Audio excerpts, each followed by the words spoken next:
Hey, I'm Marcus. And I'm Nick. We are Working Class Nerds. Cue the intro.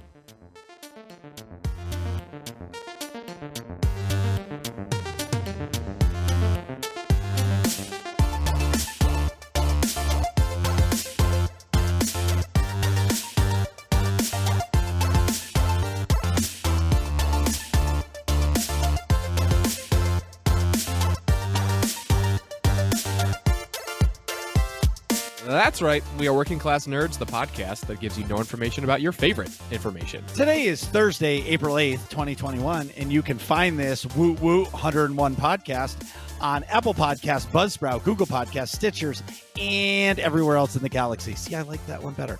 You can watch me play SWTOR Tuesdays, Wednesdays, and Saturdays at twitch.tv/MarcusB814. I'm getting really good at that one. You can also find the both of us on Twitter. I am at MarcusB814. And I am at Nick Vern. That's NickVern. And in this week's episode, we have a long overdue guest joining us. It's Moxie. Moxie is a Twitch streamer and focuses primarily on Star Wars The Old Republic. And we're going to discuss what got her started in streaming, what her favorite part about streaming is, what her favorite ice cream flavor is, and satisfy many, many other curiosities. So, Moxie, thank you for coming on the show. And what have you been up to? Hey, Marcus. Hey, Nick. Let's see. What's news? I've been having a blast continuing to teach story mode operations in SWTOR and kicking off my new progression team, actually, Orbital Exception.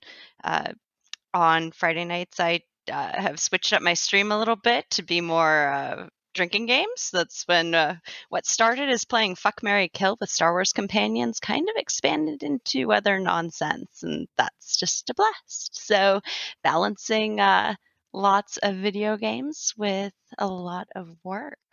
And then taking a break to hang out with good friends. Are you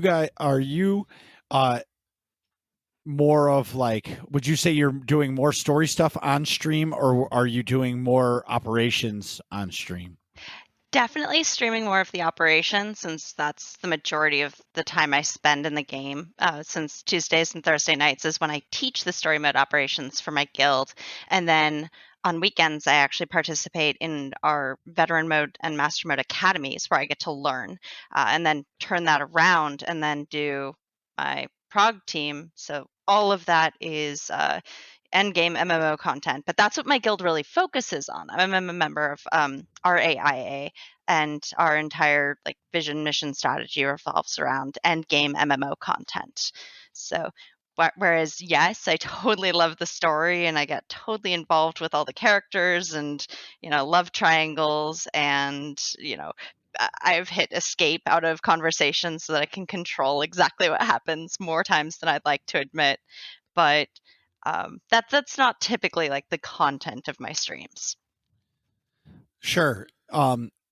Your guild focuses mostly on the Republic side, right? No, we are 50-50. 99% of us have perfect mirrors. So we actually switch our events every single week. So for instance, if this Tuesday I was teaching on IA, on Thursday I would be teaching on RA.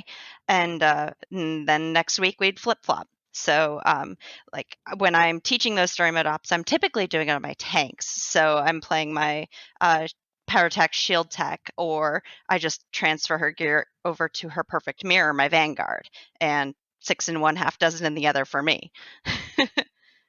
Right. I'm going to give you a little, it's a want situation.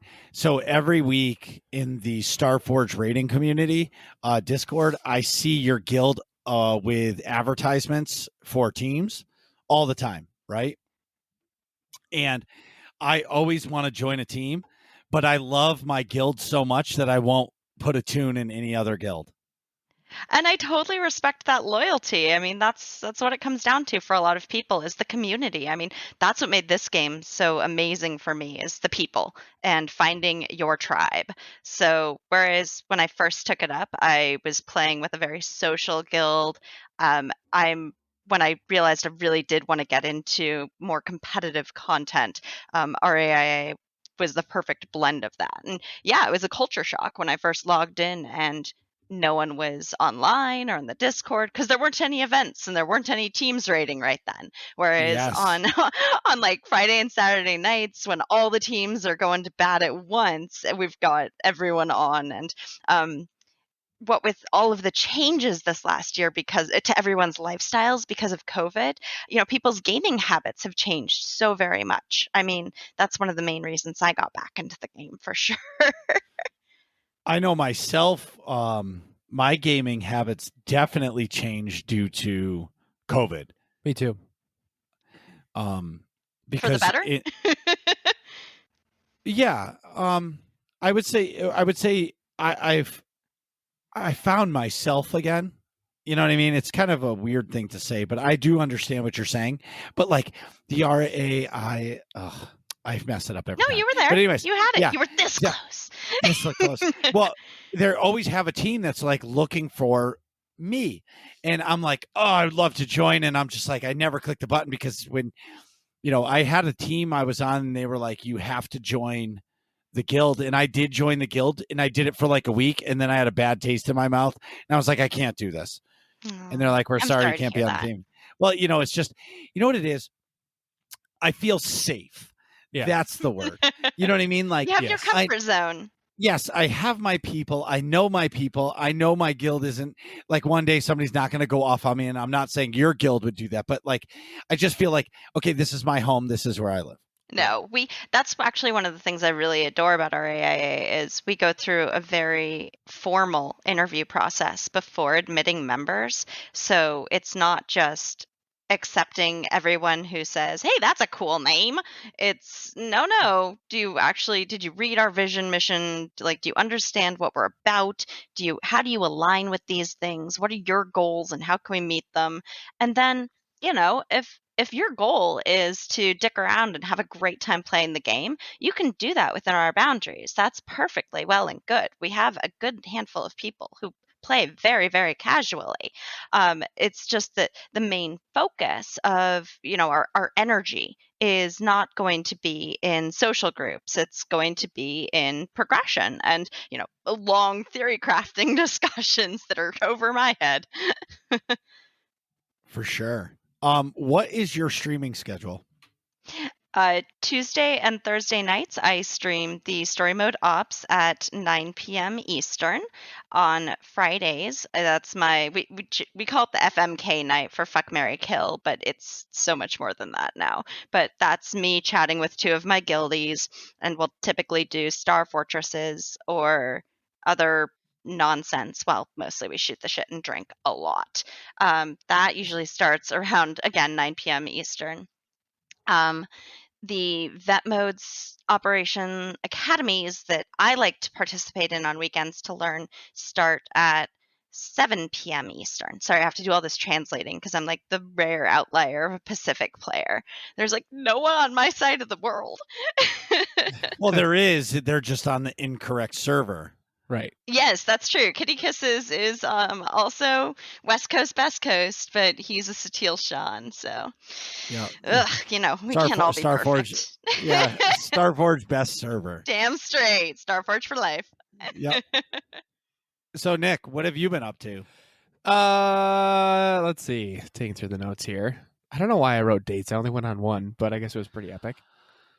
That's one more than I've been on in the last 3 years. Oh, that's fair.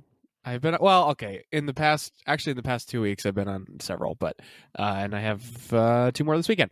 But anyways, I'm no luck thus far. But live it up. But you can't hit the ball if you'd never take any at bats, right?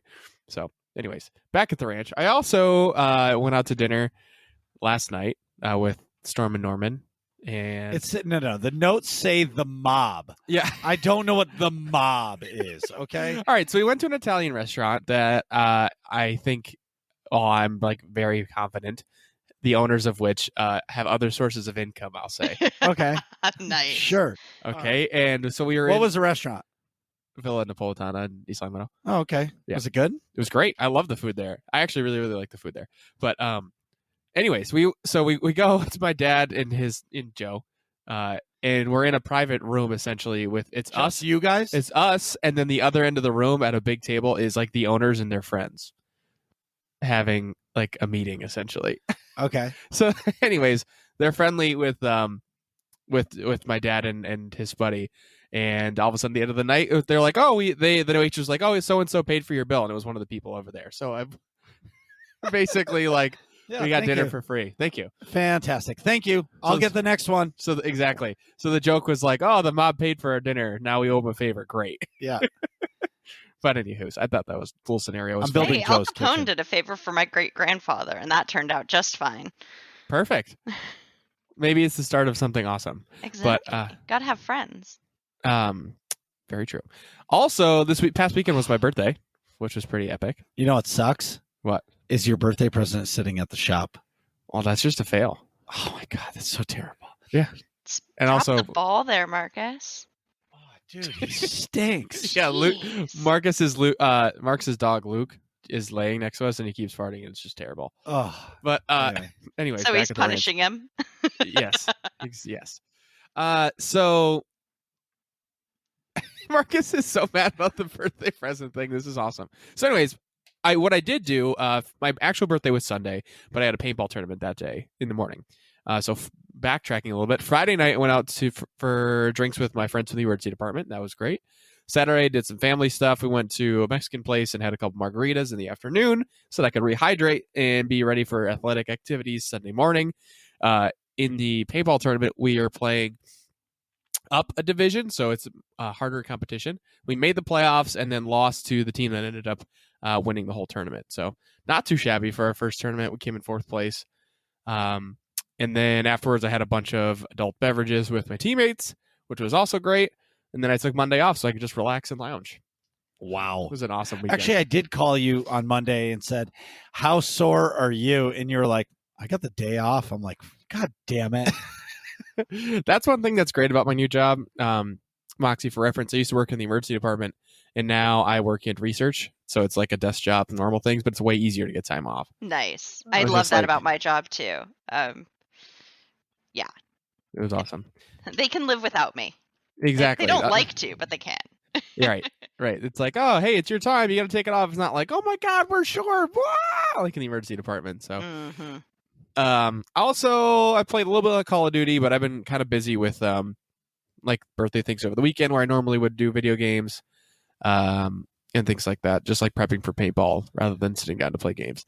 But so for reference, Justin, my sister's boyfriend, likes playing Warzone because he didn't have Cold War. And he's been like, hey, let's play. So I finally downloaded Warzone and tried it, and I am so bad at Warzone. Well, it's because you die and you're done. Right. Like, I'm not good at those You don't games. respawn? Well, no, not in Warzone. No. Well, you can respawn once, but you go to the gulag, and then you have to 1v1 against, because it's set in Russia. So you go to the gulag when you Which die is the first basically time. like a prison cell. Yeah. It's more than that. Oh, yeah. It's like prison torture camp combo. But anyways, you have to 1v1 fight somebody who also died, and then whoever wins that gulag fight can respawn once. But then if you die a second time after that, then you die for real. So you have to you have a chance to have 2 lives, but you really only get, one and done. But anywho, I am much, much better at the multiplayer in Cold War. So I was like, all right, if I'm going to play with Justin, I know he's a broke college kid, as we all were back in the day. So I just bought him Cold War, and Aww, he was good super pumped friend. about it. Yeah. So we'll be playing Cold War now instead. A game that I am much, much, much better at, so I can actually, be competitive. It's a good way to solve the problem. Yes. We're going to play the game I like. Here's the game I like. Here you We're go. going to play this game. Right. Whoa, thanks, man. This is awesome. In the back of my head, I'm like, yeah, I'm terrible at the other one. So, also, I just want to highlight the post episode 100 fan love is really cool. We got mentioned on the SWTOR Escape podcast, the hosts of which obviously were our guests in the show for that episode, and also the main AIE podcast, which was, really cool. And we're pretty grateful for both of those shout outs. It was awesome. For sure. And we've been mentioned on a ton of streams, like everywhere. Every time I pop in, somebody's talking about episode 100. It's pretty cool. That's awesome. Wait, I'm sitting at the cool kids table. I think this was an accident. No, You Moxie, can't we sit said with us. episode. No, we said episode 100. This is 101. We're back. We're all back in the corner. Oh, Like okay, phew. The cool episode's done. We're just Right. moving on from there. We're like one table over from the stoners now, you know? Wait, can I at least be with the band kids? Yes. I'm comfortable there. We're the friend group where it's like half band kids, half us, I guess. So that's basically it for me. Marcus, how's it going? And what have you been up to? Welcome to the nerds community. I like So, over the past couple days, weeks, I've been trying to figure out like what I could call my community for the stream, right? Yeah. And I've been lost because I would just ramble on stream about what the hell I'm going to call myself. And somebody said, it was Mercy said in stream the other day, and he was like, welcome to the nerds. And I was like, whoa, I kind of like that. Working class nerds, my channel, mushed together, the nerds community. So when you follow, you're a part of the nerds. And just so happens that when you go to our Discord, everybody who has not been a guest on the show is in the nerds category. Oh, perfect. So it's like it was there, and I just Didn't think about it. no. It's like I had like tinted sunglasses on, but I couldn't see through them. Yeah, and then you took the sunglasses And then I off got and my you're- American flag sunglasses. Oh and my god. Marcus has like Ray-Ban style sunglasses where the frames are all American flags and then the lenses are super, super shiny blue. America. They're Fuck pretty yeah. Yeah, They're ridiculous. They're Cue the polarized. eagle flying overhead. With an F-15 or whatever. Yeah. I breathe America. Oh my god. It's not Anyway, even the 4th of July. it's the 4th of July to me every day. In his heart. I don't need Independence Day because it's every day. Anyway, Oh my god. so studio update. So the drywall is done. The duct work has all been painted black. The guy's coming next week to do the foam insulation in the ceiling to seal it up completely. very nice. Make it Soundproof. Yeah. So you and I can scream in there at the top of our lungs and nobody's gonna hear us. fantastic. Yep. Ooh, dungeon. I like it. Yeah. I mean, what? So have you guys ever Wow, seen that was a long pause. Marcus got flustered there. That was great. Nice. So- Mission accomplished. 10 minutes have you guys so did you guys ever see the show Moving. Full House? Moving right along. Yes. What about Full House? So when Uncle Jesse records, there's the red light. Yeah. I want to put that on the outside of the room. So Oh, when we No, you need a record, little the red light on-air comes- sign. Well, that would be cool too. I got to find one of those. Yeah. Anyway, so the studio update, ceiling is done. I primed all the walls, so I will do that. Hopefully this weekend I'll get all the trim done. I got to go get a piece of carpet, and once that's done, Does it match the drapes? I hope not. So, and then once I do that, then I'll make my desk, and then we're ready to record. I'll move everything in there, and then that will be my streaming and podcasting room. There won't be Perfect. any more of this. He's motioning at the L-shaped desk that we're both kind of half sharing. Hey, Yeah. don't knock L-shaped desks. I love my L-shaped desk. So But then my- again, I don't have to share it. right. So Well, I'm just kind of taking like a far corner of it. but- right. So what I'm doing is I'm going to have another corner, but it's going to be bigger, but it's going to be less You wide. get the But big corner and he gets the little corner. yes, Yes. you can have the little one. And then I'm going to Is that make like like giving a, him the shitty controller for player 2. Yes. Yes. I get the off-brand Mad Cat. No, no. whatever What is it? You're What do the right. Joy-Cons do? Oh, he's going to get the Joy-Con with the drift in it. Yeah. Yes. He's constantly drifts forward because it was smushed under the couch, like mashing the analog stick for Yes. 3 Like months or by the something. dog. Exactly. So the Bite marks on it. oh my god. So it's almost done. I'm looking forward to it. Nick's podcast desk will be a Murphy desk. So when he comes over, it'll fold down. So when he's not there, it'll fold up. I ordered all the extra foam pads for the walls, and I'm going to have all my Star Wars art and my like Pete Rose autographed jersey in there. Sweet. and it'll all be surrounded by foam. So hopefully the sound is really good. I'm kind of nervous about it because we're going to be going into such a small room in comparison to like the bigger room that we're in now. But I think it'll be okay. That's really exciting. I can't wait. So in my old house, I had my own space, and then we had another kid, and I lost my space. That's how that goes typically. Yep. That and sounds then like I went. a personal life choice. Yep. And then I got relegated to the corner of this basement, and I hated it.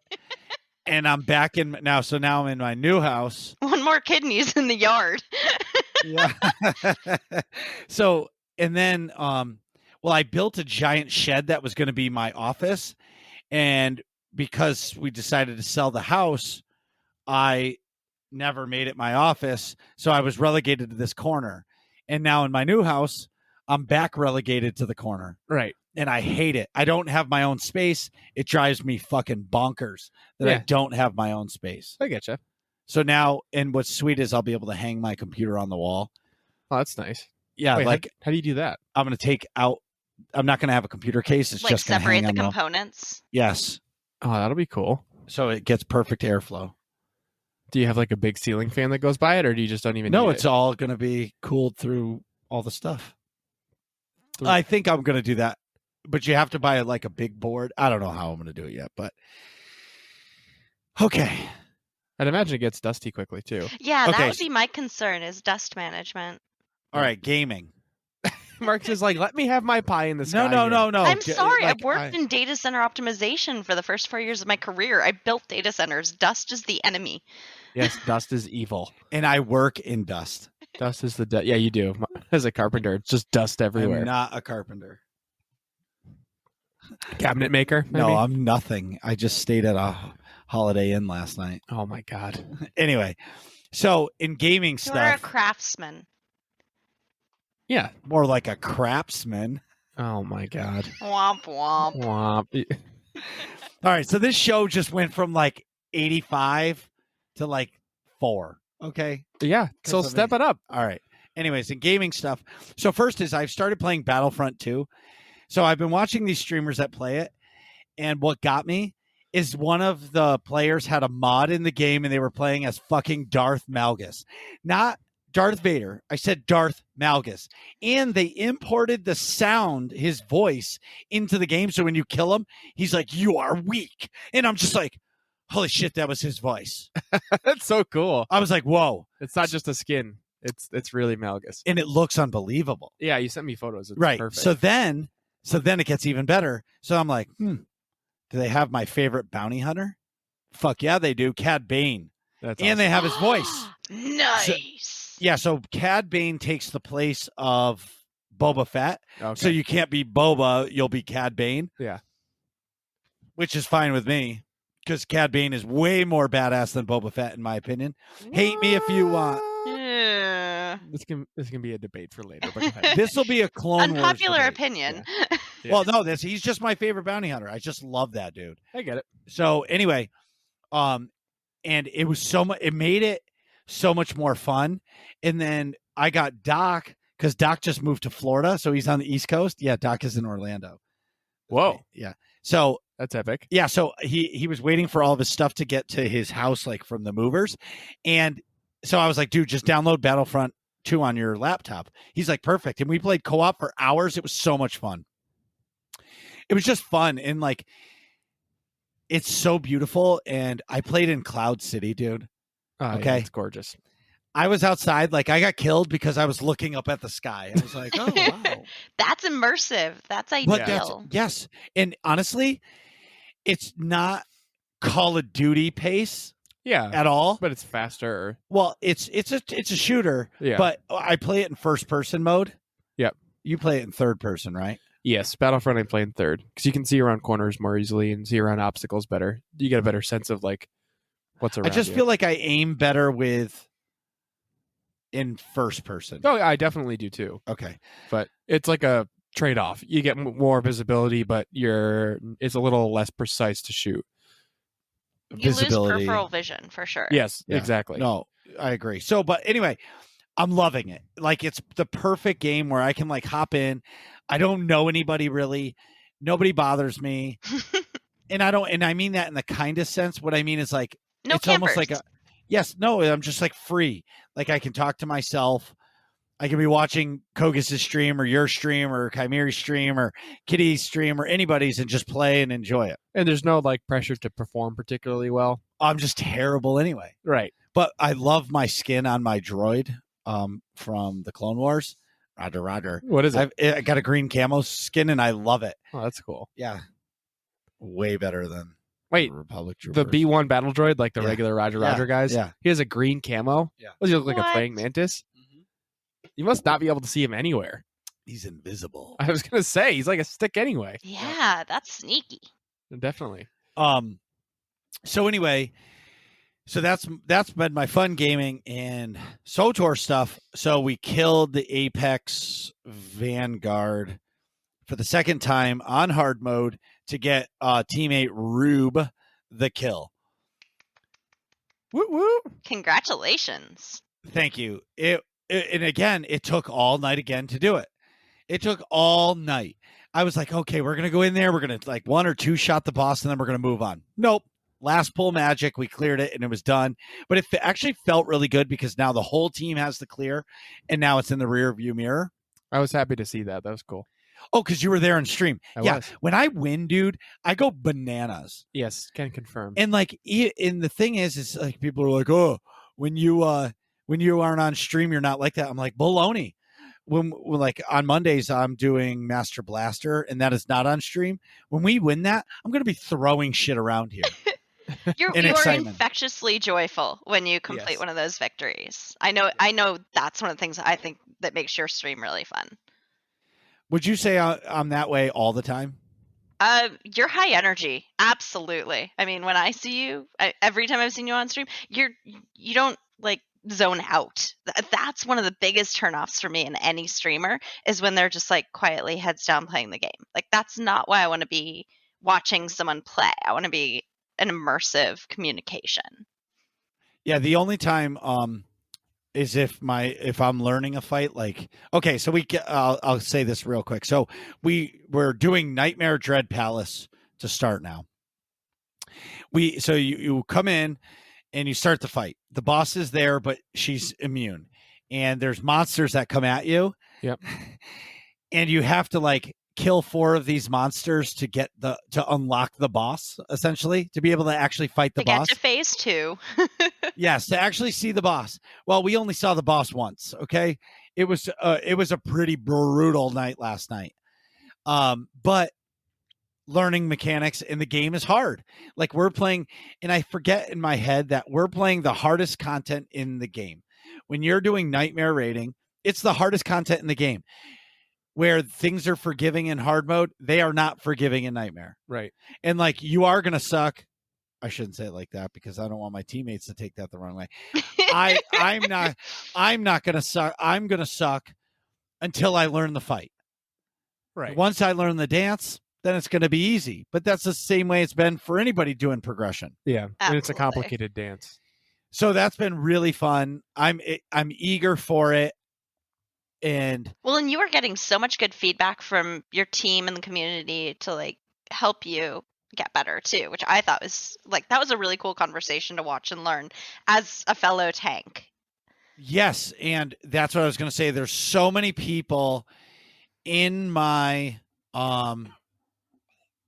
chat during the stream last night that were like, let me see your gear. Okay, you're going to want to do this, and you want to do this over here. And like, Yeah, everyone everybody to was troubleshoot and contribute. Right. and I only have really one rule in my chat, and I should actually put that in the chat rules. The one rule is don't be a douche, because if you're a douche, you get banned. I don't take that shit lightly. Yeah. Like, if you come in and be a mega douche right off the bat, insta ban. There's no second chances. Like, oh, I'm sorry, I was having a bad day. No, you're a douche, you're out. Because nobody needs that, because somebody else in my stream chat could be really enjoying it, and some toxic asshole comes in and you don't ban them. They're like, oh, this is accepted here. Right. You know what I mean? They Right. poison So- the water. So that's pretty much the only rule of my chat. Don't be a D-bag. It sounds See, I have to perfectly have 2 reasonable. rules, but that's just me. Don't be a D-bag and keep her clothes on or something. The clothes stay on, no eating on stream. Oh yeah, that was the 2 rules. So well, we'll get into that. But anyway, so the last part about SWTOR is I've been continuing my Sork story, and what I'm really enjoying about this Sork story is I created this character, and it's me. So Okay. so it is every decision I make is it would be me making it. Okay, So like when I do it, like every answer would be as if Marcus was making the answer. that's And cool. I turn in tabs in my chat suggested turning the alignment off. So Nice. you can't see what choices are dark side and what's light side Until you click them. until you click them. And I made a dark side choice and I was like, ooh, wow, I guess I'm dark But it was side. true to your heart. Right, exactly. But then there was like a part where you had to like shock somebody, and I'm like, I'm not shocking him. I'm just gonna be nice to the guy. I was nice to him. I got the answers I want, and he went free. Boom, light side, best side. Anyway, I completely so disagree. so my Dark Saturday side's night so streams wrong. have been super awesome because it's wicked laid back. And I'm sure, Moxie, you have those streams where like my Saturday nights, I'm just chilling. I'm doing story stuff or fun stuff where there's no team involved. There's no Discord. It's just me. And You I have and the love of the game. correct. And I love it. Yeah. I absolutely love it because it's like after a long week. My only problem with those is that if I don't have other people I'm interacting with and talking to, I end up kind of filling the void with babble when I'm streaming, and then I lose my voice, which has been deeply problematic in my learning to stream over the last couple months. Sure. Honestly, what I really like, what I feel as if cuts down on having to babble is having music playing in the background. Fair enough. I like it because it keeps your energy up. You don't get tired.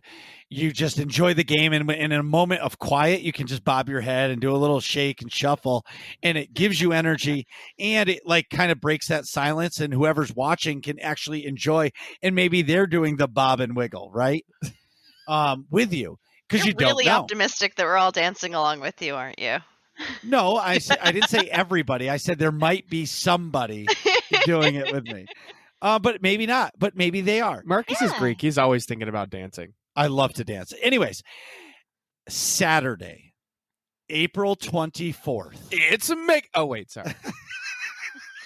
A little No, premature. yeah, we're not there yet. So Saturday, April 24th, 2 p.m. to 2 a.m. Eastern is a 12-hour awesomeness stream. I'm going to be streaming for 12 hours straight for my 1-year stream anniversary. Streamiversary. Is that right? Streamiversary? It is now. Okay.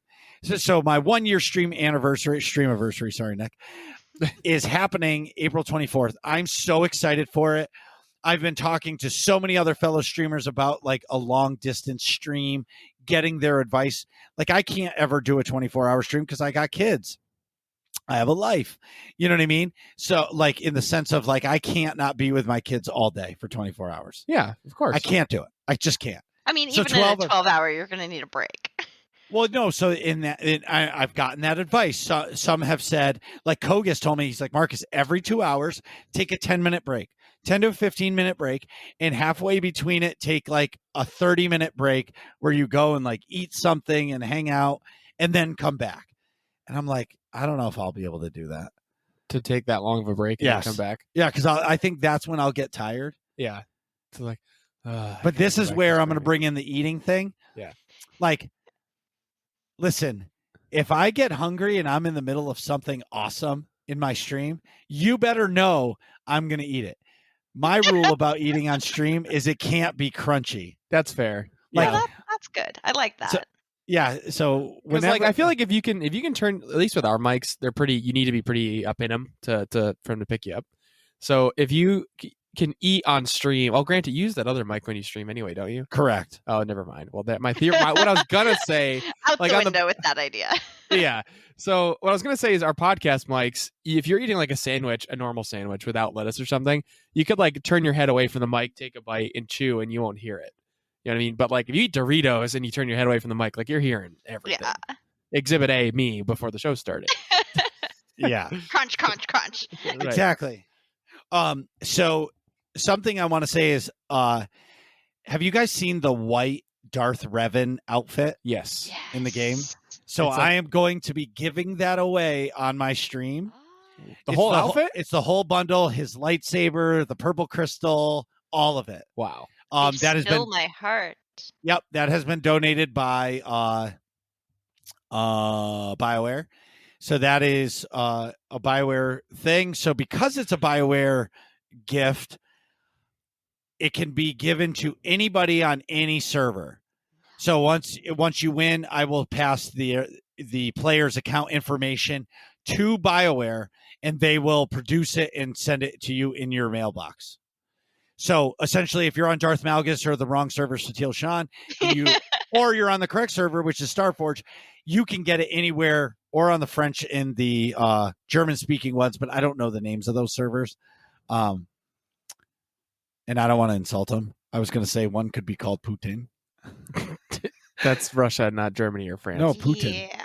Poutine, like the French fries with the gravy, but that's Canada. That's Canadian. Oh, yes. You're just triple wrong here. Oh, my God. I'm And such poutine, anyway. Yeah. I'm such an idiot.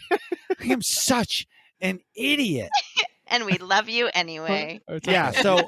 You're our idiot, buddy. We yeah, love thanks. you because, not in spite of. Right. But last thing I want to say, two more things, is April 24th is my 12-hour stream. Please, please, please come say hello.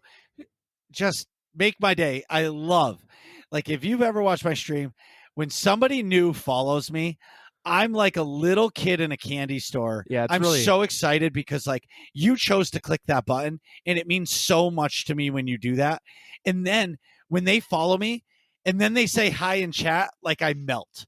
Because I'm like, oh my God, a new person. Hi. And like, I completely break silence. Don't tell my raid team.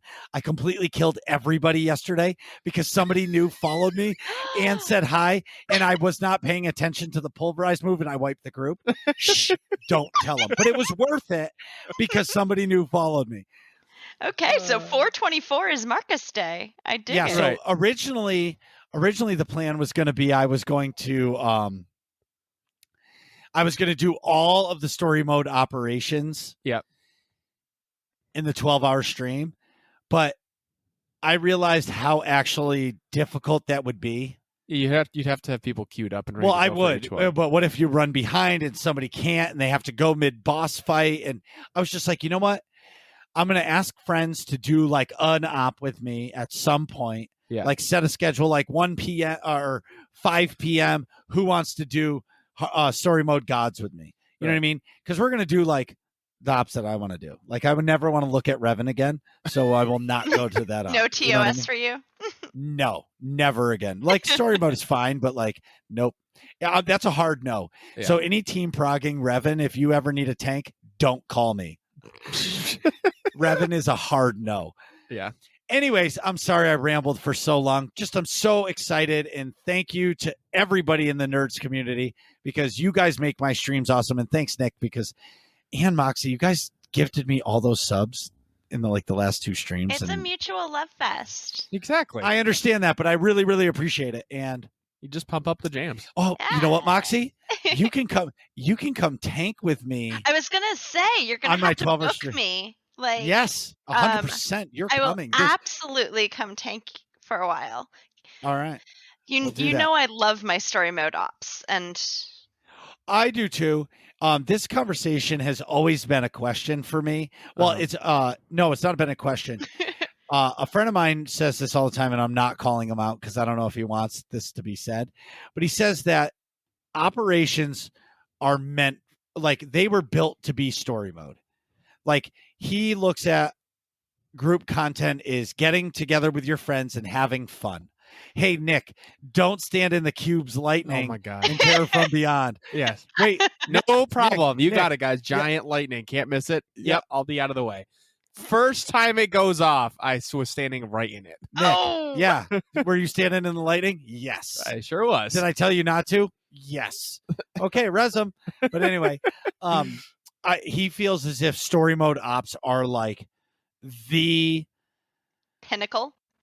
Yeah, that's like the ultimate in the group content, because he's like, it's fun, it has some challenge, and you're still gonna win. And that's what he really likes about it. He says, because he was a Nightmare Raider, and he's like, there's too much involved. And I said, yeah, I can see it. Yep. In SWTOR news, well, they updated the PTS. Galactic Seasons is going on. I am the only person on this planet, I think, in the galaxy that really likes the whole idea of a battle pass. That's me. I love the fact that there is a pay to advance version. For people who don't have time. You're correct. Yeah. It's not pay to win, because everything you're getting is companions, right? Yeah. I love it. So they're giving us a seasonal pass that you can advance via playing the game, or you can pay. If you pay, guess what? They make money. Right, which is better for the game. Which is better for the game. The life cycle. We all win. We all win. It's not like the game is expensive. It blows my mind when people are like, oh my God, it's so pricey. I'm like, dude, you just spent $60 on a PS4 game you played for like 1 hour and then decided you didn't like. I pay, $13 a month and get hours and hours and hours and hours of love and new content all the time. Well, that's what I mean. Well, let's not go all the time. Let's not frequently enough to pique my interest. Moxie, not even you go there. brought the can opener. No. Uh-oh. Retreat. Yes, yeah. This game does not give us enough content. Danger, Will Robinson. No, this game does not give us a lot of content. If you look at the other MMOs, they are producing quite a bit more content. The thing about this game is it's beautiful. The story is immersive. There is dialogue. Have you ever played another MMO where it's all text? Nobody wants to do that. Who wants to read text about a story? I spacebar it. Like, who wants to read that shit now? Well, I like the Zelda games for that, but the old ones. Spacebar. I know. Anyway, so they're continuing to work on the Galactic Seasons in the PTS. If you want to see what it's like and you would like to bitch about it, make sure you download the PTS. It's how I feel. If you want to bitch, then go in and play it and see how it works. Right. But if you don't do it, you don't have a right to complain. Call of Duty does the Battle Pass. I think it's fine. I think they make gazillions amount of dollars because of it. Yep. Their game is free to play for the version of the Battle Pass. You buy the Battle Pass for, what is it, $10? Yeah. I think it's can pay $10. You can pay $15 if you want to skip the first 20 levels or something like that. Something like that. Yeah. Who cares? Yeah. In this, I'm all for it. There's nothing that they're giving you that is going to give you a tactical advantage. So I'm all for it. Mm-hmm. What do you think about the Galactic Seasons, Moxie? I think you nailed it. I mean, it's appealing. It's an interesting. I'm going to have to wait until I actually use it and see how it feels. And it's just something else to do. I don't go on the PTS. So. Right. Nick, what do you think about Galactic Seasons? Well, I think especially because there's no big tactical advantage to them, I enjoy them. Or I should say I approve. Like, I like this idea. I even like them in Call of Duty where you do get a smidge of a advantage. Like in Call of Duty, there's the gun. Yeah, you get guns that you unlock in the Battle Pass. So for reference, this is my rifle. This is my gun. Yeah. There are many like it, but this one is mine. Right. Like you can pay to unlock the first 20 levels of the Battle Pass, and there's one gun that comes in level 15. Yeah, it's 15. And then the second gun is level 30. So it was like the Vector in Modern Warfare that I remember. It was dope. Yeah, it's usually pretty solid, but like it's not like game breaking. You know what I mean? Like it's a cool new gun. It usually is pretty. The stats are good, and it's a little bit. It's a touch of a tactical advantage, but it's not like anything substantial. And you can go just grind and unlock it yourself. And then the second gun you cannot pay for. You have to at least it's because it's at level 30. You can only get by up to level 20 right away, and then you have to play to level 30. So you get a time advantage, but it's not that big a deal. So I think SWTOR's even doing there's even less like actual advantage. It's just cool stuff that you can get. So I'm totally for it. Yeah, nice to haves. Right. What's happening in AIE news? So in AIE news, Fridays have been scheduled in SWTOR.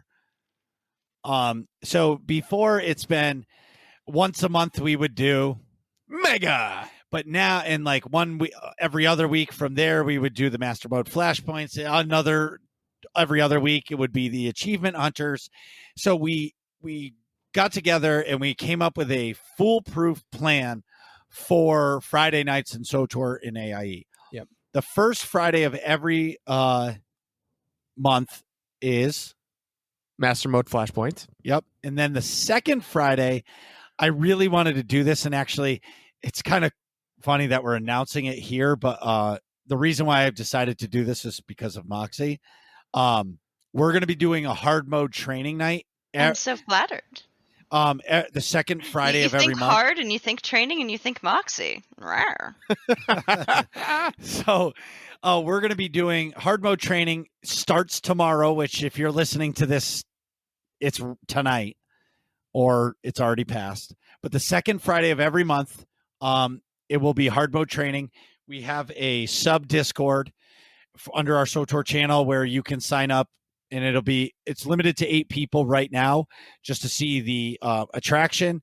And when it comes down to it, if we have to bump it to 16, we can. But this week we're going to Terror from Beyond, and all the tentacles. Right. And the goal for tonight, tomorrow night, is just to kill the writhing horror. Is the first boss. I don't know how much experience people have with hard mode, but I'm going to walk them through all the mechanics and learn how to do it. And somebody's got to stand in the flower and blah, blah, blah. And someone has to deal with the jealous male. Yes. All you have to do is drag the jealous male under the butt. Yeah, into the big boss's butt. So the third Friday is achievement hunting. It's all about achievements. Yeah, so I think they did like the Nerf Herder achievement once. They did some Datacrons. They're going for some obscure stuff. I did it once with them. It was actually kind of fun.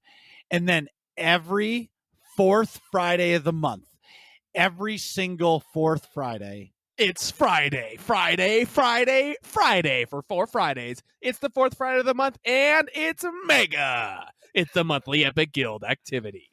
So I'm not sure what we're doing. A lot of people have been talking about Datacrons, so we may be doing a bunch of Datacrons for everybody who needs them, because a lot of people have been talking about it.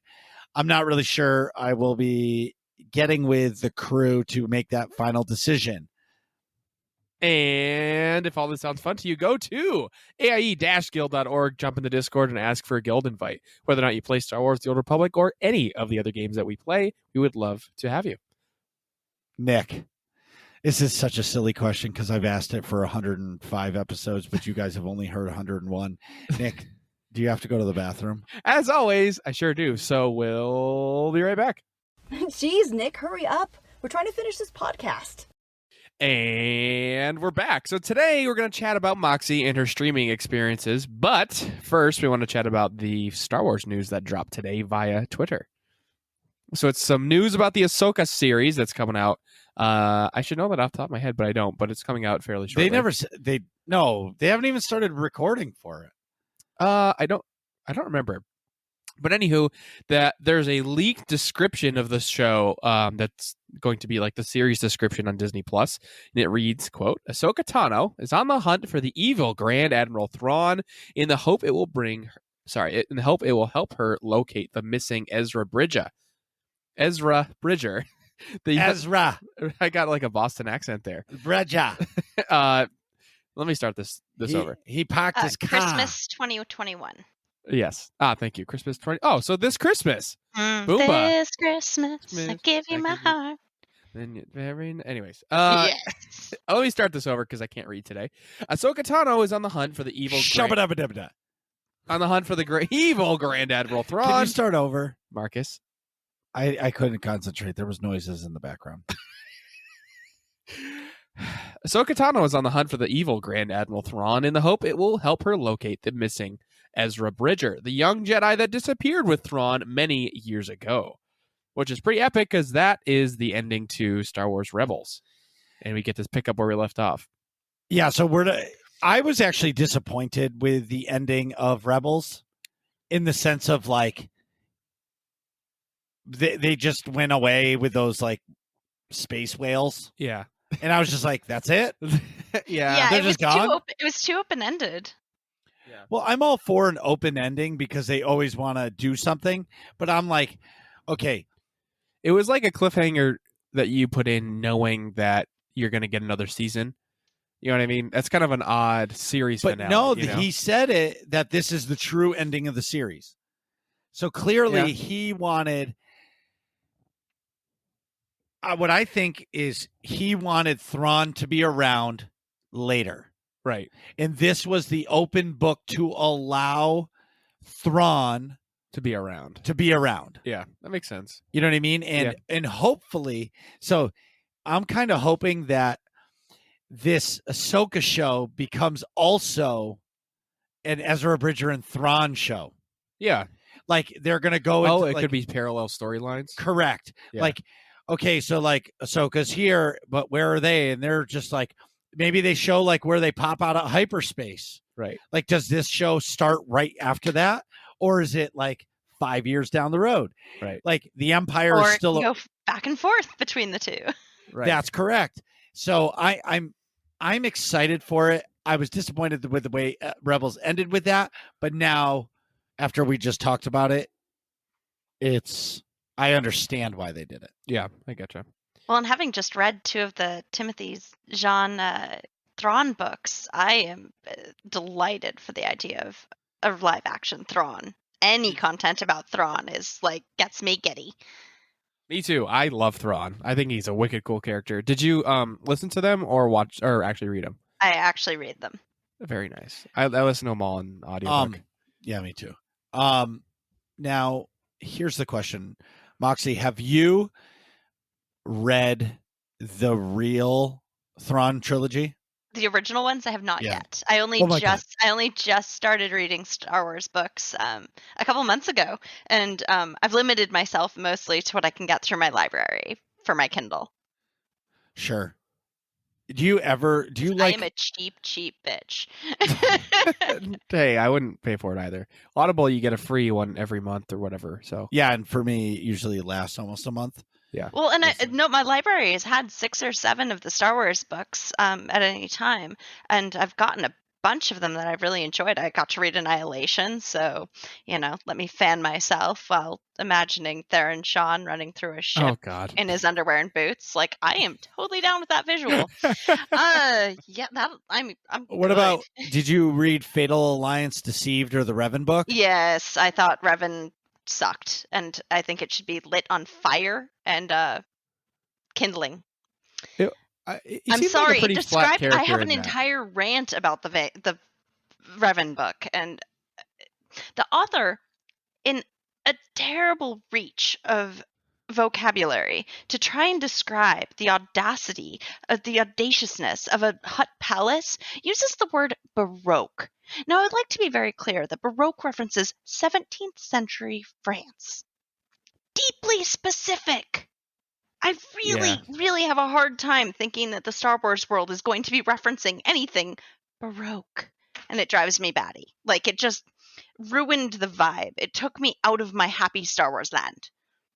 Right. Baroque, That's fair. of all things. It Garish. Gaudy. There's a million words for what he was trying to convey. And yet, Baroque. Yeah. Yeah. I can understand that. I enjoyed it. It's been a long time since I've read it or listened to it. I might go back now because hearing that, I'm just like, I liked it. But maybe And the ending was and I didn't like him, and I didn't like Bastila at all. yeah. I can understand the beginning of the book is him saying like, "Oh, peace out, gotta go take care of her thing," and her being like, "Well, I'm pregnant. Fuck. Okay, whatever." Like, wow, tension. I feel it. Yeah. Like, and all the character interactions during that book were the exact same. When what's his name? Canderous meets up with his wife, his Mandalorian wife, and they're like, Hey, missed you. Hey, fuck off. Okay, let's go boink. Like, wow, tension. I totally feel like an actual relationship here. Right. There was none of that. Yeah. These are fair criticisms. Not that I have 2 English majors for parents, but what about the literary Deceived book? critique is important to me. Yeah, I getcha. What about the Deceived book?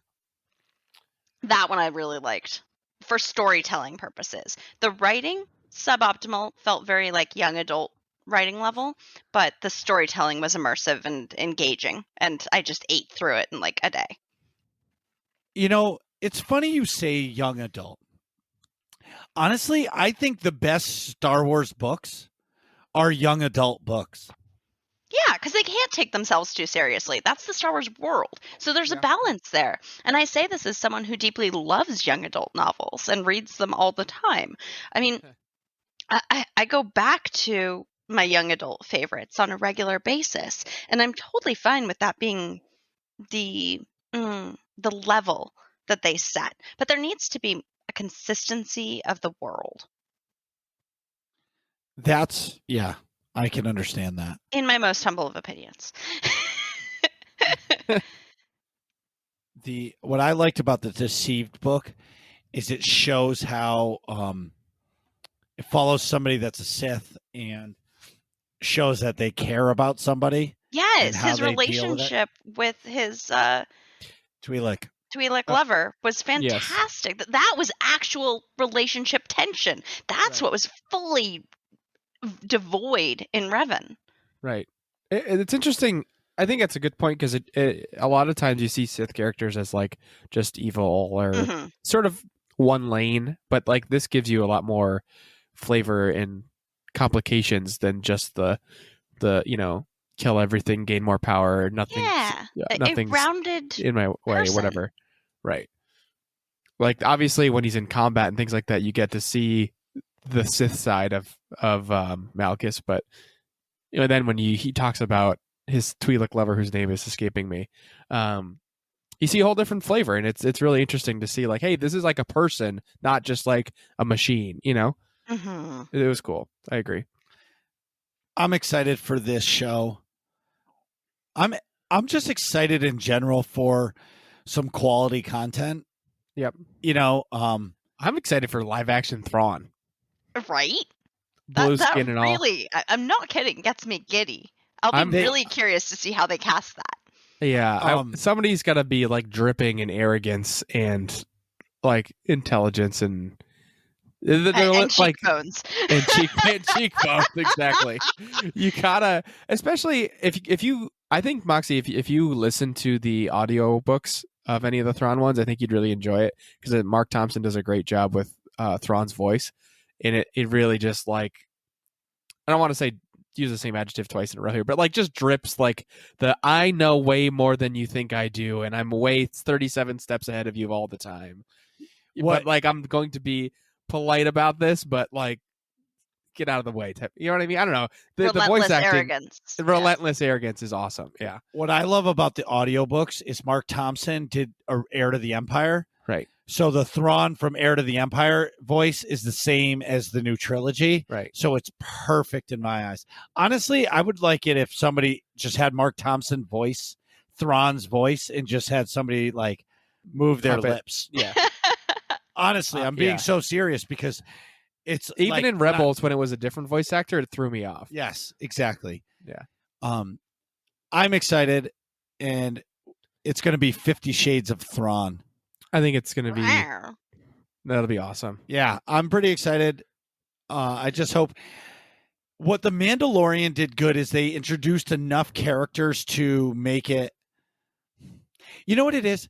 The Mandalorian show is an MMO. Well, they set it up for all the spinoffs. Well, no. What I meant is he's on fetch quests. Yeah. It's basically he's on an MMO, and then at the end you're going to the Flashpoint, False Emperor.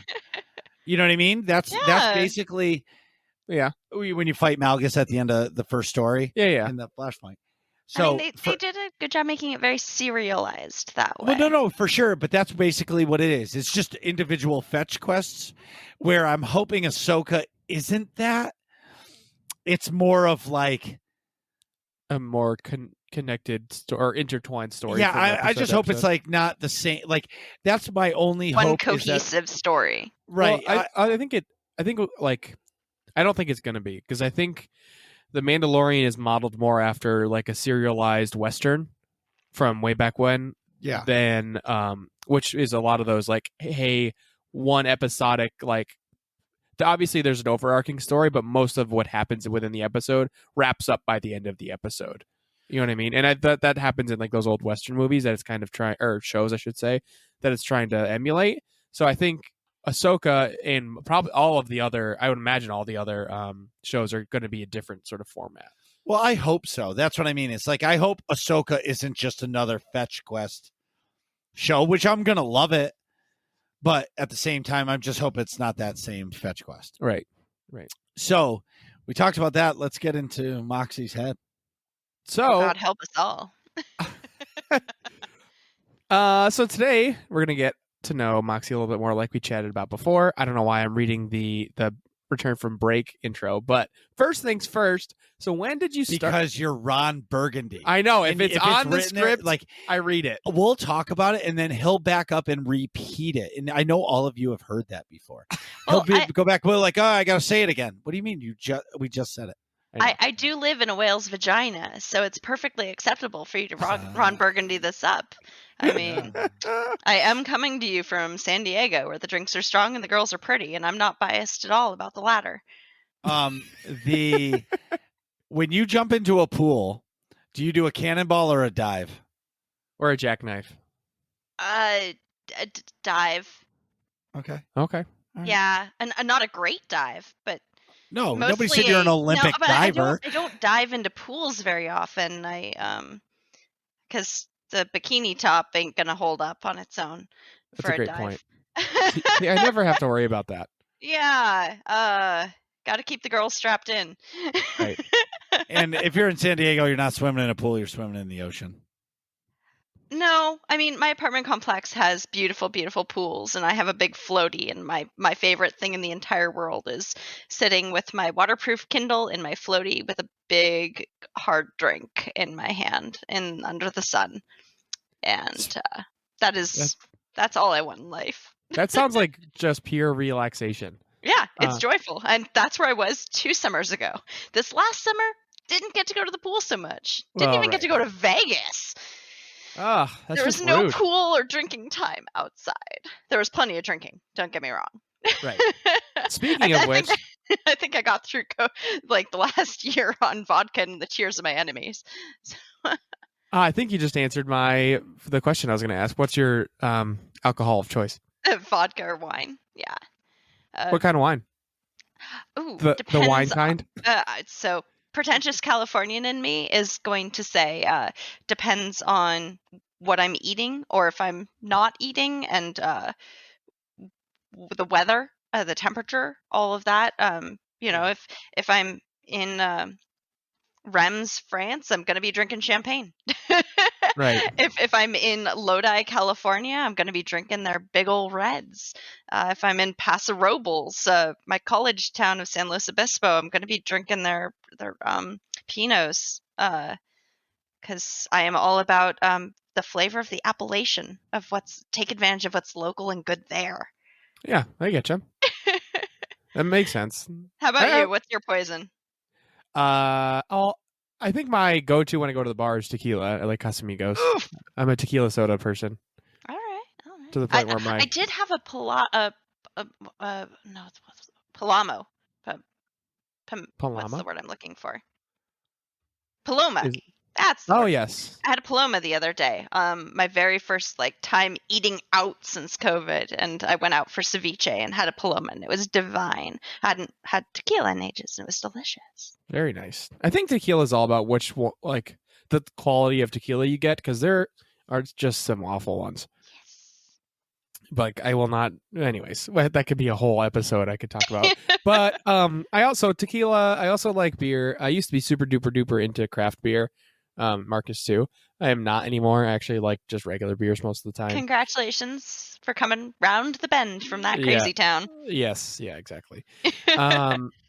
They just the starting point was it really started to mess up my stomach when I was drinking those all the time because they're unfiltered and they still have yeast in them, so they just Ooh, it's yikes! just I could see that being an issue. yeah. And then for wines, I like a typically like a lighter red, like a Pinot Noir, or my favorite's actually a Rioja from France, or sorry, from Spain. I mean, I was gonna say no, from Spain. Which is basically it's kind of like in the ballpark of a Pinot Noir. It's like a lighter red, usually kind of spicy-ish, but I enjoy those a lot. All right, last fun question before we dive into the video game talk. What's your favorite ice cream flavor? Ooh, well, so I have to admit, I worked at Baskin Robbins when I was in high school, so I am a big ice cream aficionado as well. Yikes. And everyone always told me, like, oh, you're going to get so sick of it after being around it every single day. And thank God that didn't happen. Chocolate chip cookie dough. It's just decadent, but I'll never turn down, like, coffee ice cream with hot caramel. I like coffee ice cream, too. I'm limited on my ice cream flavors because I'm allergic to chocolate. Oh, no. Yes. And I'm not a huge sweets person. I like tart more than sweet. Okay. Marcus is a sweets person. Yeah, give him all the sugar and Or the savory. candy. No. You're more savory. Yeah, I'm not I don't give a shit about sweets, but hear me out.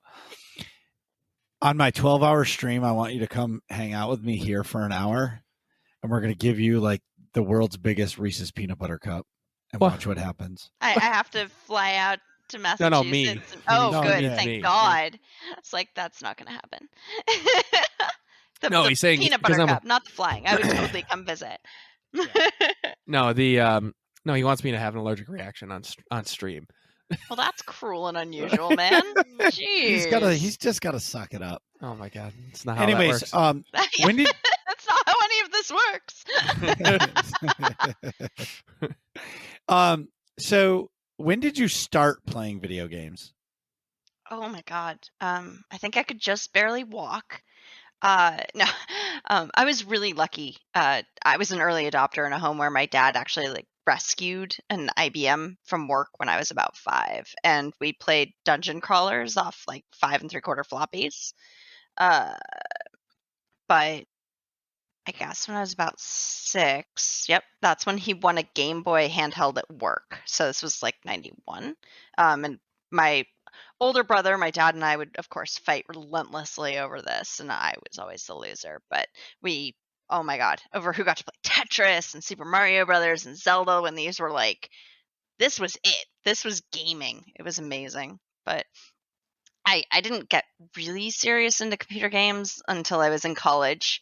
Got stupid addicted to Counter-Strike and would like schlep my laptop over to the computer science building where we would have LAN parties. The LAN party. Yeah. That's awesome. They were like, who are you? What are you doing here? I promise. I just want to set us up the bomb. That's why I'm here. I loved it. But my senior year of college, I'd gotten myself an Xbox and fell in love with the original Knights of the Old Republic. And it was such a cool vibe because my 2 roommates, I lived with 2 other women, and they were both a year behind me in school. They were going to take 1 more year to graduate. So I would get home from classes at around 3 in the afternoon because business school started. I was majoring in economics. B school would start around 7 in the morning. We were early starters, which sucked balls, but I'd be done by 3 in the afternoon. So I would come home and pour myself like a hard lemonade and start playing. And they got so engaged in the storyline that they were all following along. Like, wait, what planet are we on? Where did we get now? Wait, what did you solve that conversation? Like, has he talked to you about X, Y, and Z? And one friend would like be looking stuff up on her computer, and we just had such a blast with it that it really it got me so involved. And then when I graduated, I was going off to get my MBA, and a couple of my guy friends had just gotten into World of Warcraft, and they were like, hey, We could all play this Yes. together. Yes. Well, even though you're like 500 miles away, you can play with us. Well, needless to say, they quit after like 4 months, and I played for like 10 years. So I can understand what that's like for Yeah. sure. right? When you find that game that's just It hits the spots. It's called Star Wars: The Old Republic for me. exactly. So Yeah. I'm so glad that like it's come full circle after all the changes in my life and everything that like yeah. That's I awesome. mean So, do you prefer group or solo content more? I'm gonna Or yes? I mean, you left out context there. So for Well, so we can talk when- about I'm all both. for Yeah, so, like- playing with oneself, but on a regular basis. But and no, in the games, like the group content adds a challenge and a greater satisfaction. So, Phrasing. I You're mean, walking right into these. I know I'm I- setting them up and knocking them down. I was Come gonna say on. you're teeing up your own baseballs here. But I guess really what we're trying to find out is, where do you find the most fun when you're playing like a KOTOR style story driven game, or when you're doing your story mode ops or your hard mode ops with your group of friends? Which one, like, what style of gaming would you prefer? ¿Por qué no los dos? I couldn't pick one. I need both in my life. I need my quiet solo time of like I control my story and it's just me and the game and I'm in the zone, and like when I put on my Oculus, like that's just me and the games. I'm not doing that to be social, but I love the social stuff. I mean, it was because of COVID and getting sent to work from home that I got back into MMOs. So I picked up. So I'd played SWTOR when it originally came out. I was beta and a launch player, and I was deeply dissatisfied with the first few months of content, and walked away and just said, nah. But the end of last June, I was like, you know what? I am sitting at home alone. I can't go out and do things. I can't go to the bar. I can't watch sports. What is life worth anymore? Hey, I should get an MMO in my life again. And I looked up like what's still around, and thought it sounds like it's worth jumping back into SWTOR. And oh my God, am I so glad I did? Because the minute I did, it was just, there's so much content. It's beautiful. And I can do the solo stuff, but then there's wonderful community to chat with, and just so much there. That is almost, in a way, almost identical to my story with SWTOR. I played it when it first came out. I played it for 2 weeks, and all of my friends were playing Call of Duty, and I stopped playing. I was like, I can't play this game. It's not Call of Duty. And for me, it was basically, You got peer pressured. well, yeah, but it wasn't fast. Like Call of Duty is fast paced. It's action packed. And what I like about Call of Duty is I can call Nick and say, hey, let's play a game. We play one game. It could last 15 minutes. And we both are like, all right, you good? Yeah, you're good. Let's go do something else. Nice. Right? Like it gives you that quick fix to say, okay, I gamed a little bit today. Right. And you can have a monster one game. And you're like, yeah, I'm the man. Yeah, you're like, this is you fantastic. get that huge dopamine rush. Right, exactly. Or you get your dick stomped and you gotta play another game. Yep. Right. And then you talk about the guy's mother, and Yes. Well, absolutely. Well, what's so funny is back when Call of Duty Modern Warfare 2 came out, like those lobbies were vicious.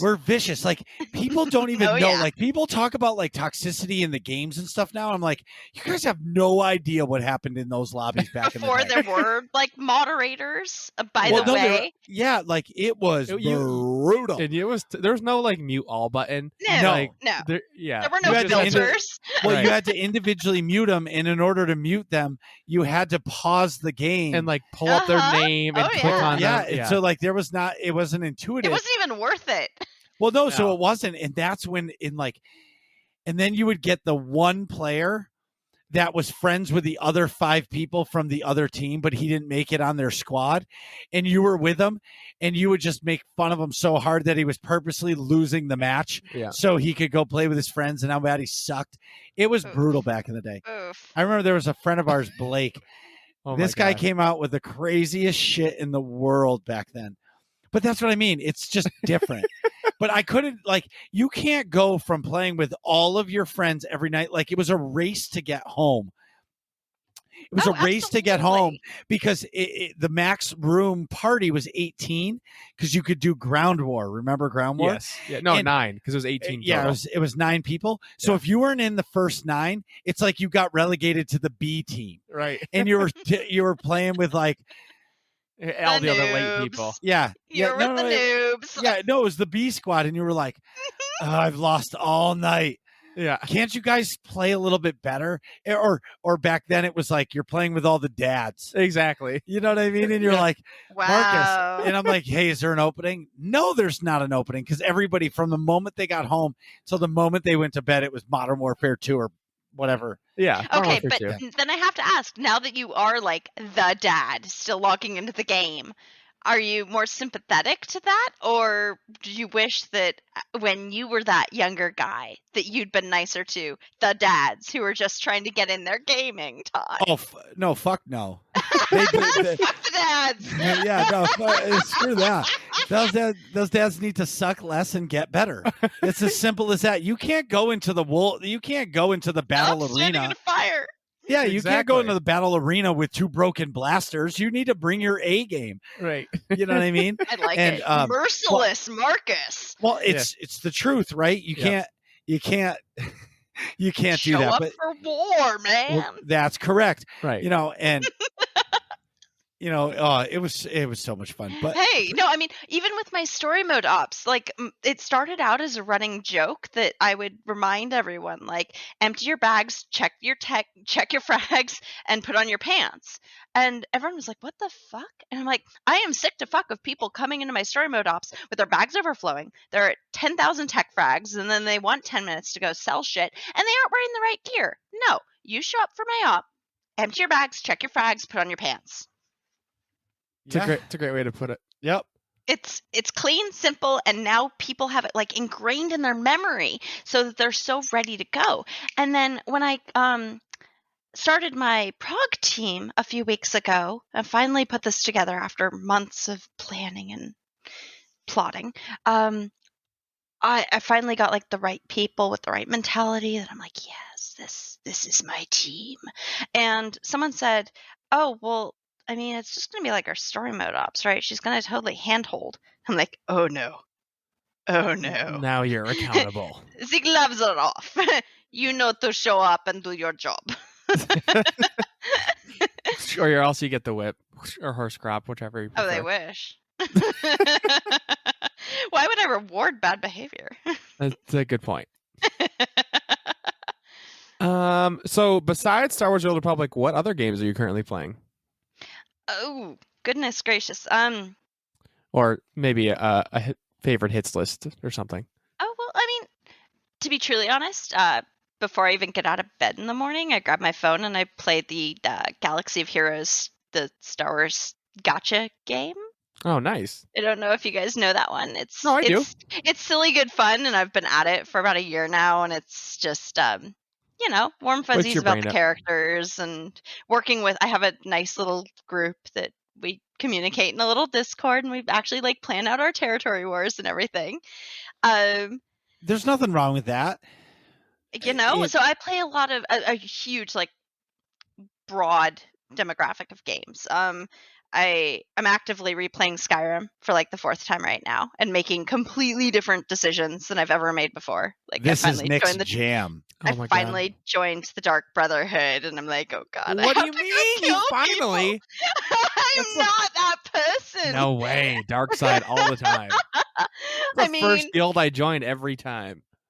I'm also like a fire wizard from far away. I don't. Perfect. Destructive Yeah. mage or whatever. Yeah. I always That was- join the Mages Guild. I actually joined the Bards Guild this time too. Oh, fuck the Bards Guild. I never take that one. Because I hadn't done it before. I wanted that's to try true. it. I get you. I got just frustrated bought doing that. Bravely Go ahead. Default 2 for my Switch, but I haven't played it yet. So I'm excited for that. What's that game? It's a It's an JRPG. RPG. Oh, very nice. Yeah, story. It's fun. Not quite scroller, but kind of almost feels like it sometimes. Yeah. Less grindy than like Final Fantasy, like a simplified, easier Final Fantasy. Okay, I understand what you're saying. Just it's cute, fun. I don't know. It's cheerful, Yeah. and I need that in my life right now. But I like the variety. I mean, there's so much content out these days, and like I was on Discord the other day, and one of my buddies was playing Civ, and I'm like, ooh, I haven't picked up Civ 6 in a while. I should play that. Well, 300 turns later, I'm like, where the fuck did my Sunday go? Yeah. Yep. It's just a I mean, it's so easy to go down those rabbit holes. I just black love it. hole of time. Yeah. What is your favorite game? Knights of the Old Republic, easily. Just the storytelling, the music, the character progression. I actually replay it every single year, and again, I make different choices every time. So, whereas like the very first playthrough, of course, I had to be perfect good girl, Revan, and Yep. save the world and make Carthonasi fall in love with me and save Bastila's soul, basically, and all Right. that. My last playthrough, I was like evil dude, and yeah, Bastila and me being all black evil on the top of Yavin 4 at the end was just like so satisfying. But now, I mean, just it's good fond memories, and it sets the bar so high.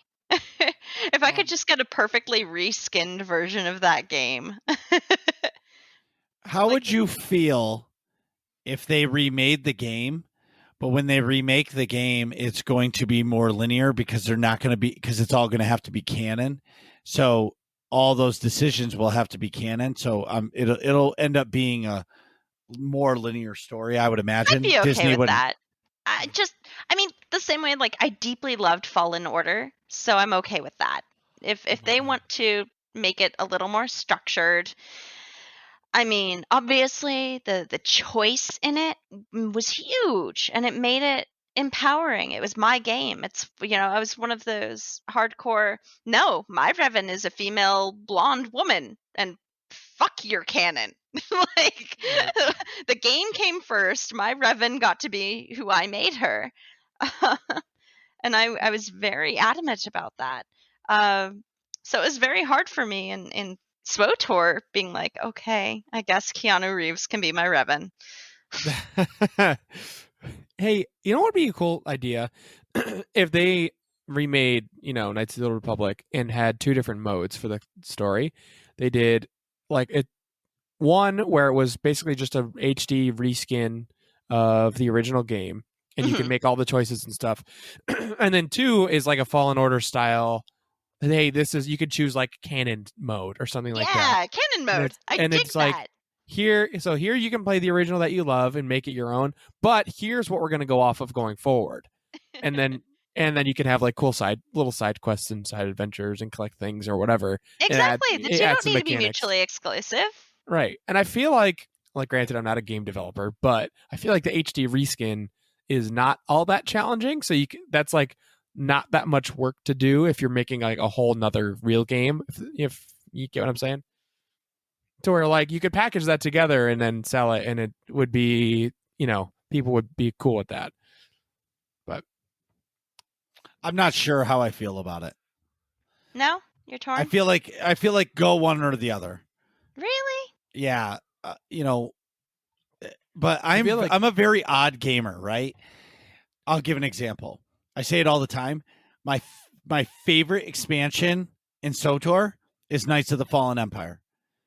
is the best hands down story. It was the best time for me during the game because every month I had look forward to new content coming out. I got to do all those little extra things, and I wasn't being like, I don't care about all the content at one time. You weren't I like rushing it- to finish. Right. Because you couldn't. I liked how they released an operation one boss at a time. That was a fantastic time for me. That's cool. I did not get to experience that, but I can totally see the joy and the value in being part of the journey and not Yes. just Yeah. here's the But dump of the full end thing. Right. who is your favorite video game character of all time? I think I know. Oh, Maybe not. that's so broad. It's tough. I mean, I always get like the warm fuzzies for Princess Peach, my first I get to play the cute pink character when I was an Itsy Bitsy. And I mean, Seamus for the epic reveal. Right. Metroid, come on. Dude.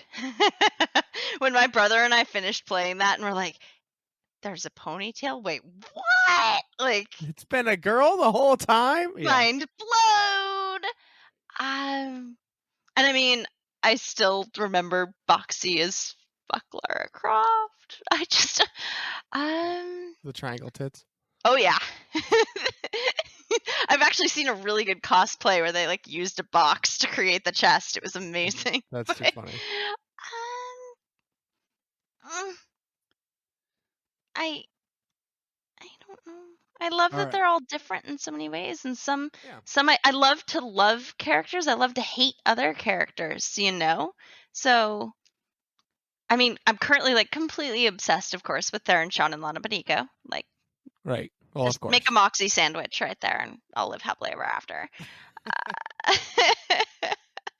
I get that. Well, Nick, what about you? I was Who's gonna your say- favorite character? I can list a couple probably. You don't just have one.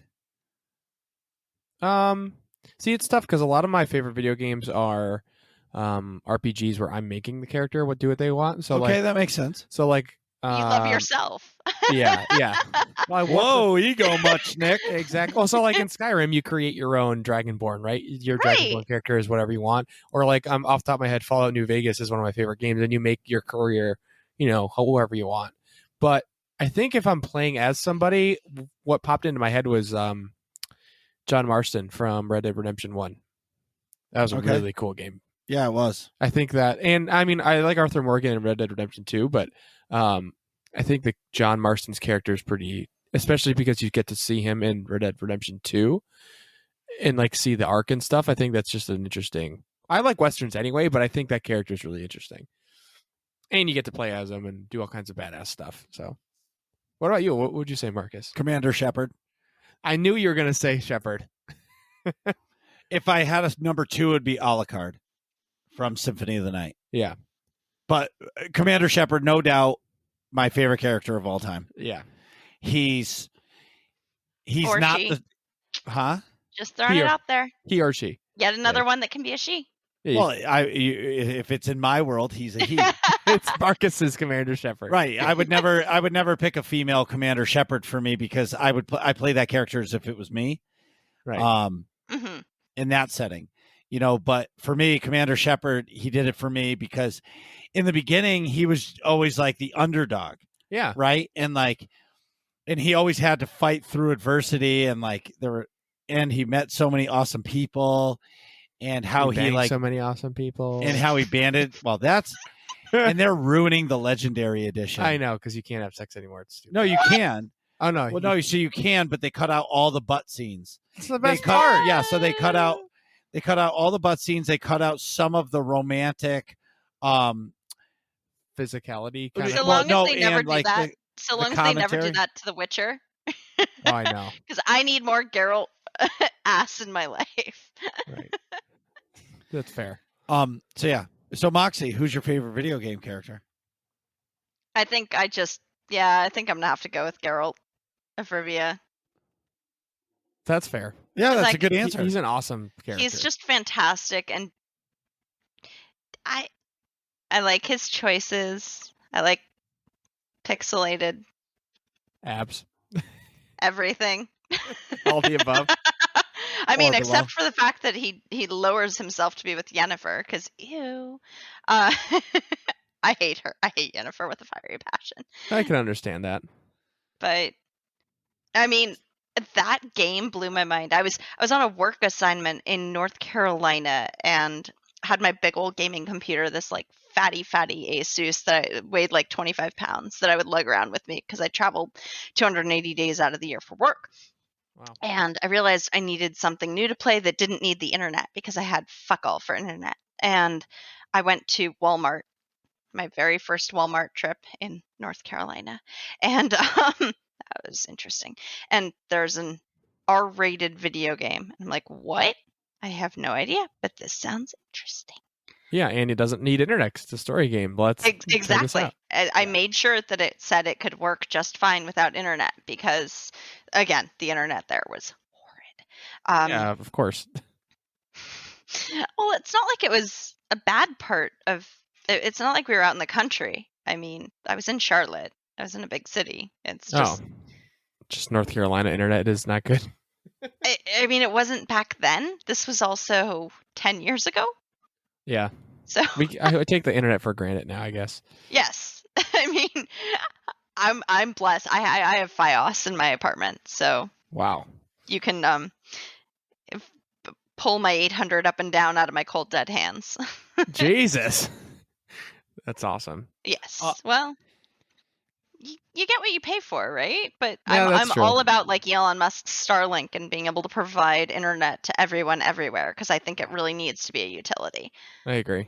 It's absolutely a necessity for this day and age, for education, for work, for communication. All the above. But Okay, so now we're going to get into the hard hitting questions. dun Okay. dun dun. Dun dun dun. So Moxie, you have only been streaming for you'll tell us. What made you decide to click the go live button? Ooh,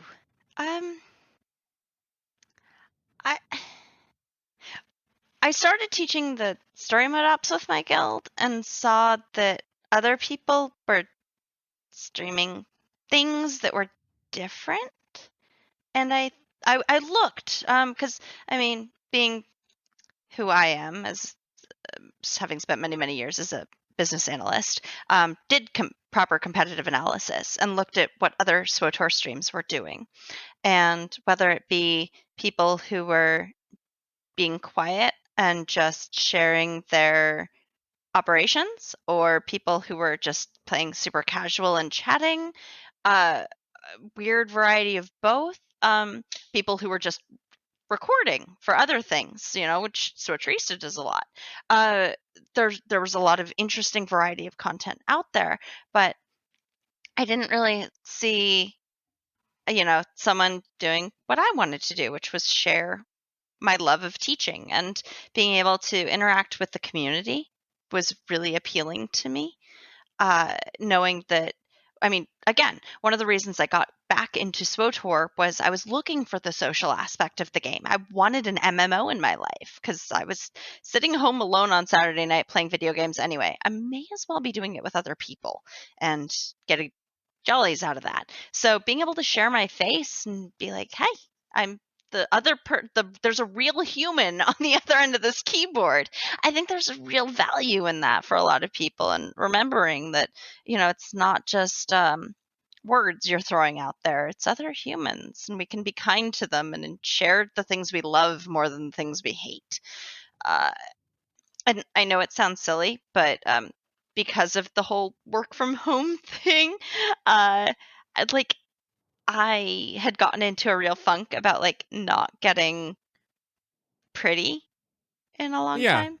Not getting literally. Yeah, like not getting dressed up and all the makeup on or whatever. Just like putting yourself together properly. Right. I can totally sympathize with that.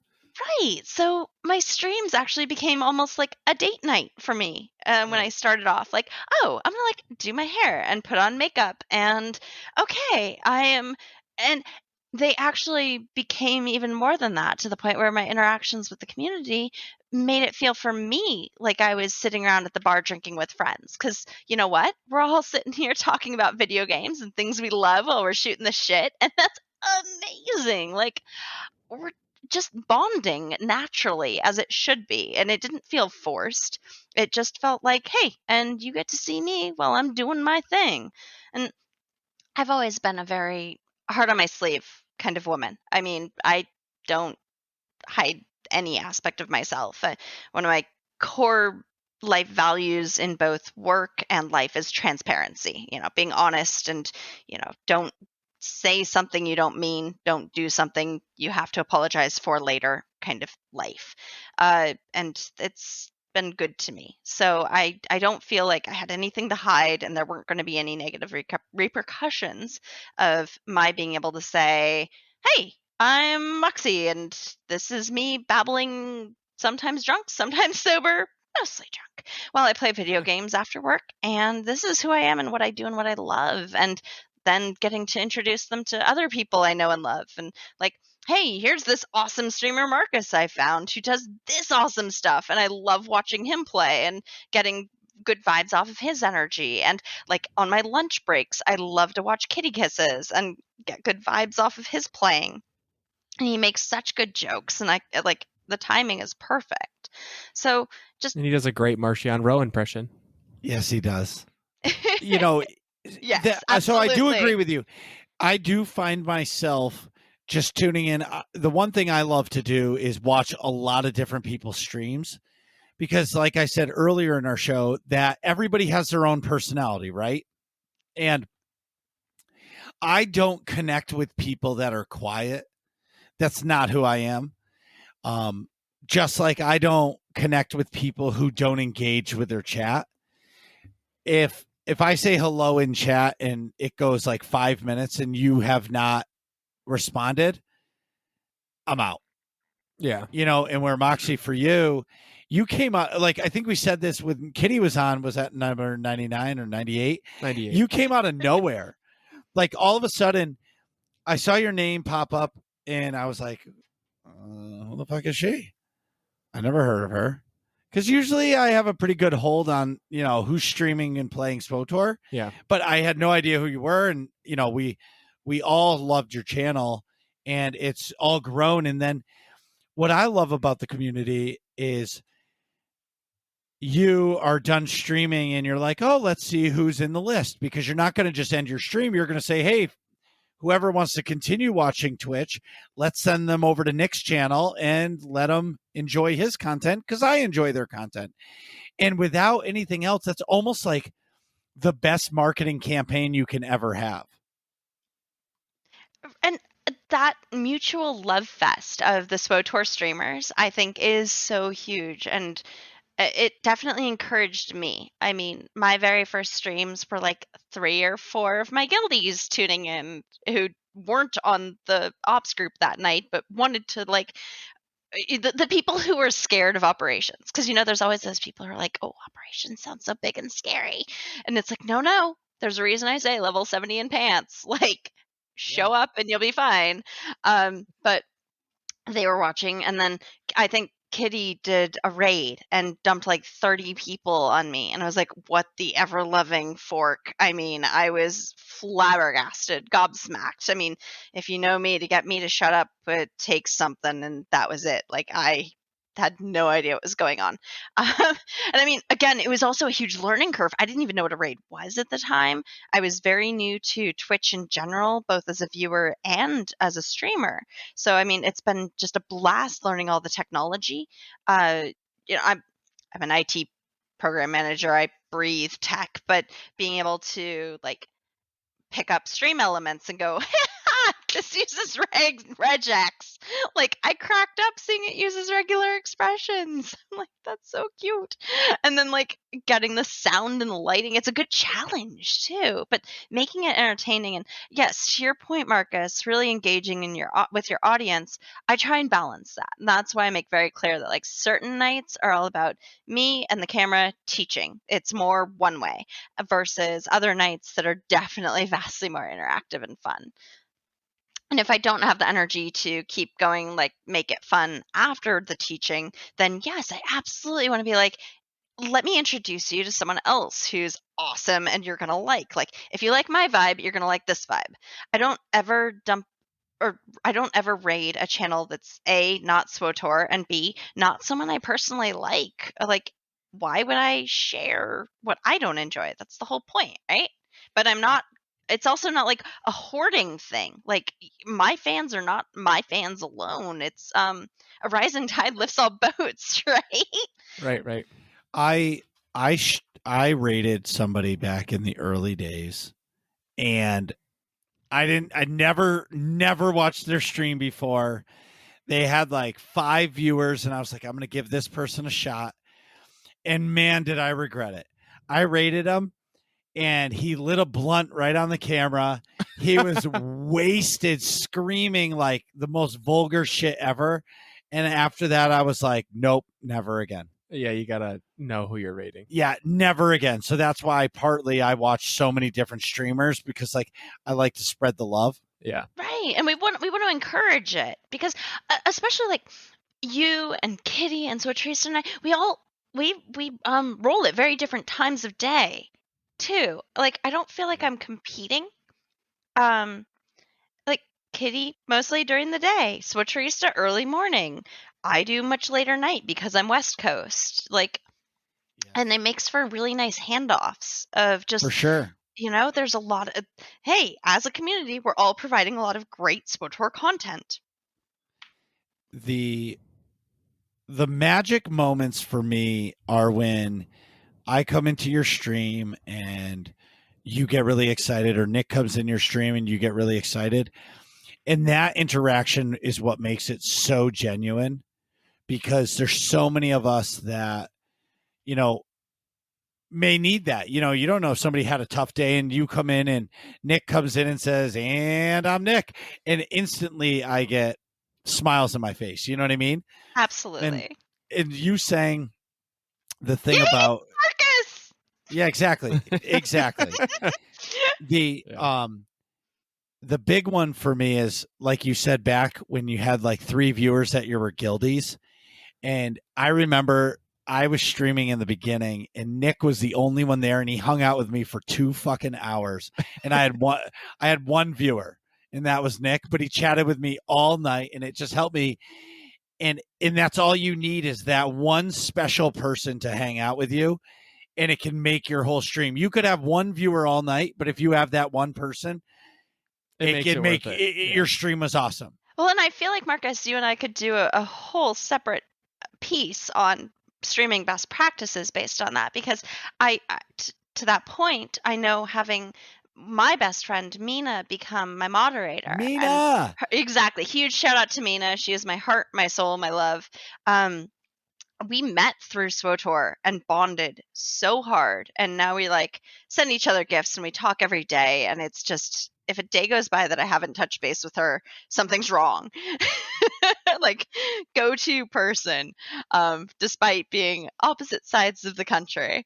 But that anytime I'm going to kick off a stream, she already like plunks down and gets ready, and she is so on it with knowing how to kick out the toxic people. She can see them before even I can, because I'm more of like, give the guy a shot, maybe he's just having a bad day, and she's like, oh no, none of that. Well, right. Well, that's what's really good about having good moderators.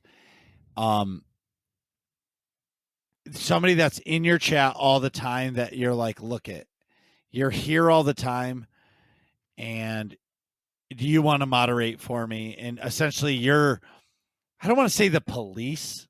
Yeah, but you can be. Yeah, but you're like, you're the extension of me. Yeah, it's the police and also cheerleader kind of, I was going to say, yeah, because keeping the energy high is a huge part of it too. Like welcoming in and interacting with people when I can't, and like throwing out those shout outs. And like, I want to put out shout outs for any other streamer that I know when they pop into my stream. I can't always do that when I'm raiding. So like, you'll frequently see me on camera, like wave and mouth your name and like, hi. But I'm not gonna speak over my guild leader when he's teaching me master mode, master blaster,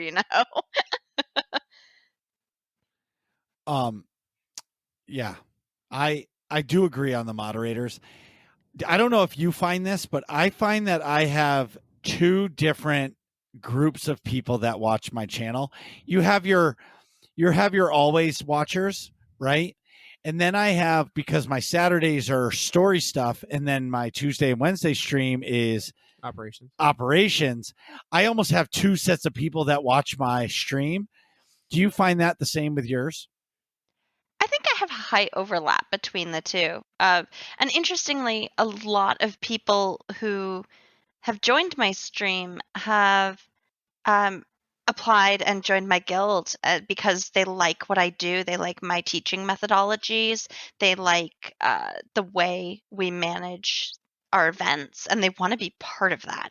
And that to me is so fucking exciting because I'm getting to like bring the love back to the game. And it's, hey, I get off playing this game. You should come join. Like, yes, come play with me. I can't agree more.